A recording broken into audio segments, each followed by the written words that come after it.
In this video, I'm going to show you how to integrate Airtable with Zapier step by step so you can connect your apps and automate your workflow without needing to manually copy and paste data all day. This is a great setup if you want Airtable records to trigger actions in other tools like Google Sheets, email platforms, project managers, or just about any app Zapier supports. If this tutorial helps you out, make sure to hit the like button and subscribe for more simple software tutorials just like this.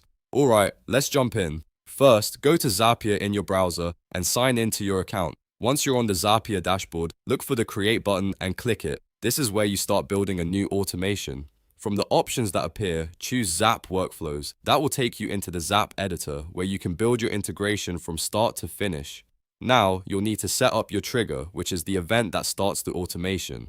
Click on Trigger, and in the app search bar, type Airtable. When Airtable appears, click on it to select it as your trigger app.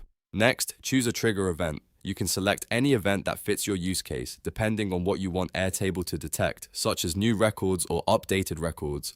After that, log into your Airtable account when Zapier asks you to connect it. Make sure you use the correct Airtable workspace or account that contains the base you want to automate. Once the trigger is connected, move on to the action step. Click on Action to add what you want Zapier to do after Airtable fires the trigger.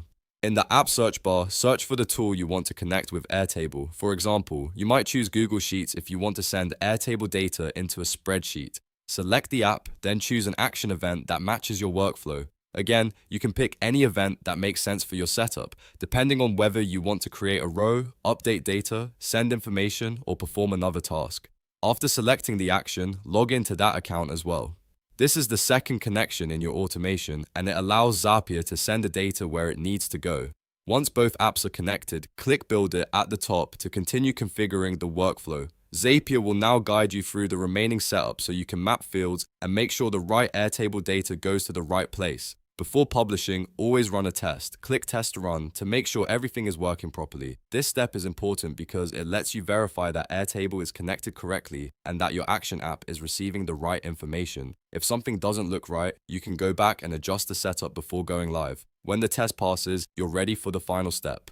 Click Publish to turn on your Zap, and that's it. You've successfully integrated Airtable with Zapier. From here, your automation can run in the background and save you a huge amount of time. No more repeating the same manual steps over and over. If you found this useful, give the video a like, subscribe to the channel, and I'll see you in the next tutorial.